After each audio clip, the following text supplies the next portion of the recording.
அறநிலையத்துறையின் அசையும் மற்றும் அசையா சொத்துக்களின் வருவாய் அதன் புனிதமான நோக்கத்திற்கு மட்டுமே பயன்படுத்தப்படும் அப்படின்னு ஆளுநர் உரையில இடம்பெற்றிருக்கு. இந்த கருத்தை பார்க்கும் பொழுது அறநிலையத்துறையே இருக்கக்கூடாது அப்படின்னு சொல்ற பாஜகவுடைய குரலாகத்தான் தாவேக அரசும் சொல்லுதா அப்படிங்கிற சந்தேகம் எங்களுக்கு வருது. அறநிலையத்துறை அமைச்சர்கள். மாண்புமிகு பேரவைத் தலைவர் அவர்களே, மாண்புமிகு தமிழ்நாடு முதல்வர் அவர்களே, அறநிலையத்துறையை பொறுத்த வரைக்கும் கோவில்களின் வருமானம் கோவில்களில் வரக்கூடிய பக்தர்களுக்காக செலவிடப்படும் என்பதை நம்முடைய ஆளுநர் உரையில் இடம்பெற்றிருந்ததுதான் அதோடைய சாராம்சம். இன்னொன்று, சமீபத்தில் வெளியிடப்பட்ட திருமண மண்டபங்கள் மற்றும் வணிக வளாகங்கள், அந்த பணிகள் துவங்கப்படாத பணிகள் நிறுத்தப்பட்டது என்பது இந்த பணிகளை பொறுத்த வரைக்கும் நாம் ஆராய்ந்த வரைக்கும் அந்த கோவில்களில் பொதுமக்களுக்கு தேவையான அடிப்படை வசதிகள், பொதுமக்களுக்கு தேவையான தங்குமிட வசதிகள், பொதுமக்கள் பக்தர்கள் வரப்போது அவர்களுக்கு தேவையான அடிப்படையிலான கழிப்பறை வசதிகள் போன்ற இந்த வசதிகளை மேம்படுத்துவதை காட்டிலும் இவர்கள் கமர்ஷியலாக கோவில்களுக்கு திருமண மண்டபங்கள் கட்டுவதிலும் வணிக வளாகங்கள் கட்டுவதிலும் அதன் மூலமாக வருவாய் ஈட்டுவதை மட்டுமே குறிக்கோளாக வைத்துக் கொண்டு இந்த திட்டங்களை துவங்கியதன் காரணமாக மேலும் அதன் மீது பல்வேறு நீதிமன்ற வழக்குகள், ஸ்டே ஆர்டர்ஸ் இருப்பதனால நாம் அதையெல்லாம் ரத்து செய்து அறிவிச்சிருந்தோம். இதற்கு ஒரே ஒரு உதாரணமாக,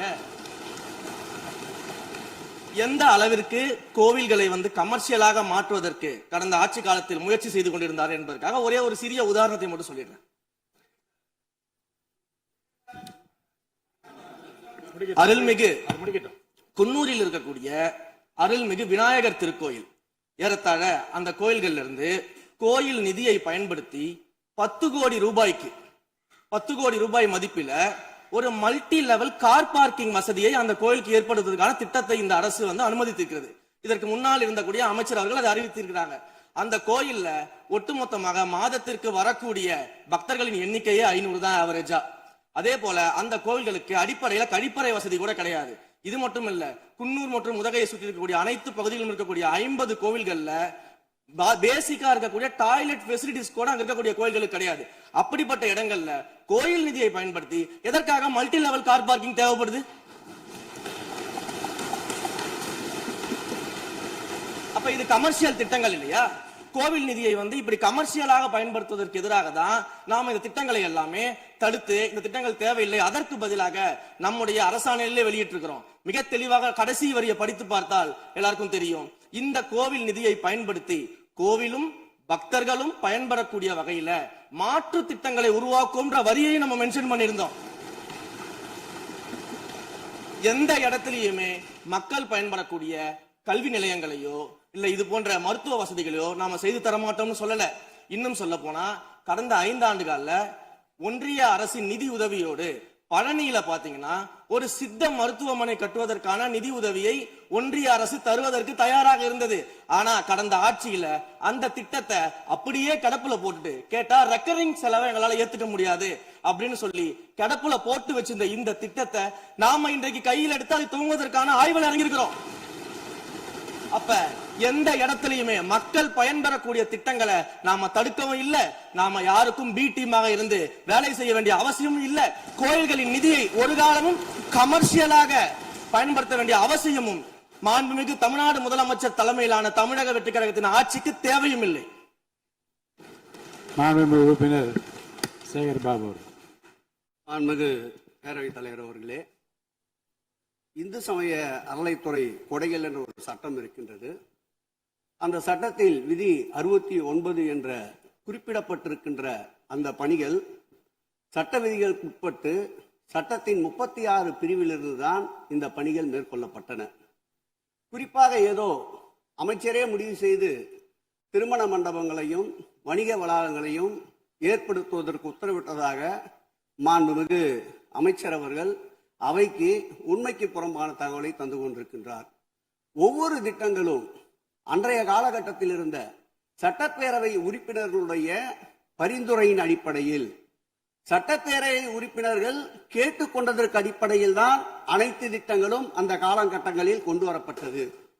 அதோடு மட்டுமல்ல, உறுப்பினர் அவர்கள் குறிப்பிட்டு கூறினார், குன்னூரிலே மல்டி லெவல் கார் பார்க்கிங் கொண்டு வரப்பட்டது என்று. அங்கே இருக்கின்ற 56 கோயில்களையும் நான் குன்னூரிலே 5 நாட்கள் ஊட்டியிலே முகாமிட்டு அனைத்து கோயில்களுக்கும் நேரடியாக சென்று ஆய்வு செய்தோம்.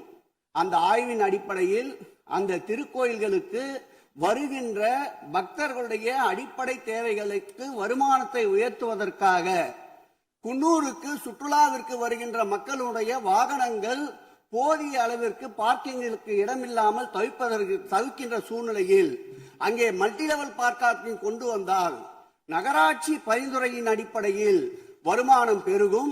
அந்த வருமானம் திருக்கோயில்களுடைய மேம்படுத்துகின்ற பணிகளுக்கு உதவும் என்பதற்காகத்தான் அந்த பணிகளை மேற்கொண்டோம் என்பதை மாண்புமிகு அமைச்சர் அவர்களுக்கு இப்போது யார் அறிவுறுத்தி, ஒரு நிமிஷம், யார் அறிவுறுத்தி இந்த அரசாணையை வெளியிட்டிருக்கின்றாரோ அவர்தான் அப்பொழுது ஆணையாளராக இருந்தபோது இதே அறிவுறுத்தின் பேரில் அரசாணையை வெளியிட்டிருக்கிறார் என்பதை பேரவைத் தலைவர் வாயிலாக அமைச்சருக்கு தெரிவித்துக் கொள்கிறேன். மேலும் அவர் கூறுவதற்கு எனக்கு பாயிண்ட் ஆஃப் ஆர்டர்ல பதில் கூறுவதற்கு அனுமதிக்க வேண்டும். மாண்புமிகு பேரவைத் தலைவர் அவர்களே, குன்னூரில் இருக்கக்கூடிய அந்த விநாயகர் கோயிலுக்கு சொந்தமான இடத்துல மல்டி லெவல் கார் பார்க்கிங் அமைப்பதற்கு ஏற்கனவே அங்க இருக்கக்கூடிய நகராட்சி நிர்வாகம் ப்ரப்போசல் வழங்கிய போது அந்த நகராட்சி நிர்வாகத்திடம் நம்முடைய நிலத்தை குத்தகைக்கு கொடுத்து அதன் மூலமாக இருக்கக்கூடிய வருவாயை வைத்துக் கொண்டு நாம் முடிந்த வரையில் நம்முடைய கோயில்களுக்கு தேவையான அடிப்படை வசதிகளை நாம் செய்து கொடுக்கலாம். ஆனால் கோயில் நிதியவே 10 கோடி எடுத்து அங்க மல்டி லெவல் கார் பார்க்கிங் வந்து எந்த விதமான பொதுமக்களும் பக்தர்களும் கேட்கல. பக்தர்களும் பொதுமக்களும் கேட்பதெல்லாம் கோயிலுக்கு உள்ளே சென்று மனநிறைவோடு தரிசனம் செய்துவிட்டு வெளியே வரும்பொழுது அவர்களுக்கு தேவையான அடிப்படை வசதிகளை தான் பக்தர்கள் கேட்டுக் கொண்டிருக்கிறார்கள். அதை செய்தாலே போதுமானது. மாண்பு எதிர்கட்சி தலைவர் பேசுகிறீங்க. மாண்பு போதுங்க. நீங்க சொன்னீங்க விளக்கம் சொல்லி திருப்பி இதை நான் அனுமதிக்க முடியாது. மாண்பு எதிர்கட்சி தலைவர் பேசுங்க. வேண்டாம், போதும். நீங்க பதில் சொல்லிட்டீங்க பாருங்க. மல்டி லெவல் கார் பார்க்கிங் தேவைன்னு அவர் இல்லைன்னு சொன்னாரு. ஏன் போட்டு நீங்க சொல்லிட்டீங்க. அதோட விவாதம் முடிந்தது. மாண்பு எதிர்கட்சி தலைவர் பேசுங்க. நீங்க திரும்ப எதுக்கு பாயிண்ட் பாடுற? இனிமே எதிர்கட்சி தலைவர் பேசி முடிக்கிற வரைக்கும் குறுக்கீடுகள் அவசியம் இருந்தால் அனுமதிப்பேன், அனுமதிக்க முடியாது. எதிர்கட்சி தலைவர் பேசலாம். ஒரு குற்றச்சாட்டு இல்ல, அவர் விளக்கம் தான் சொன்னார். என்ன குற்றச்சாட்டு சொன்னாரு? அவர் விளக்கம் சொல்லிட்டாரு. மாண்பு எதிர்கட்சி தலைவர் நீங்க பேசலாம். இனி மாண்பு எதிர்கட்சி தலைவர் பேசி முடிக்கிற வரைக்கும் எந்த குறுக்கீடுகளுக்கும் நான் அனுமதிக்க முடியாது. அவசியம் ஏற்பட்டால் விதிகள் உட்பட்டு அனுமதிக்க வேண்டிய உரிமை எனக்கு இருக்கிறது. இப்போது மாண்பு எதிர்கட்சி தலைவர் பேசலாம். சொல்லிட்டீங்க. நீங்க பதில் பாருங்க. அவர் சொன்ன உடனே நீங்க பதில் சொல்லிவிட்டீர்கள். குற்றச்சாட்டு அல்ல, விளக்கம் சொன்னார் அவரு. 10 கோடி ரூபாய்க்கு இந்த இடத்துல 10 கோடி ரூபாய்க்கு கோயில் பணத்தை எடுத்து ஏன் பயன்படுத்தினீங்க? அது வேற எதுக்கு பக்தர்களுக்கு பயன்படு விளக்கம் சொன்னார். அவ்வளவுதான். குற்றச்சாட்டு எப்படி வராது? உங்க மேல குற்றச்சாட்டு வைக்கலையே. தவறா பயன்படுத்தினீங்க, அதுல தவறு நடந்து அவர் சொல்லலையே. அதை குற்றச்சாட்டாக எடுத்துக்கொள்ள முடியாது, விளக்கமாகத்தான் எடுத்துக்கொள்ள முடியும். மாண்புமிகு எதிர்க்கட்சி தலைவர் அவர்கள் பேசலாம்.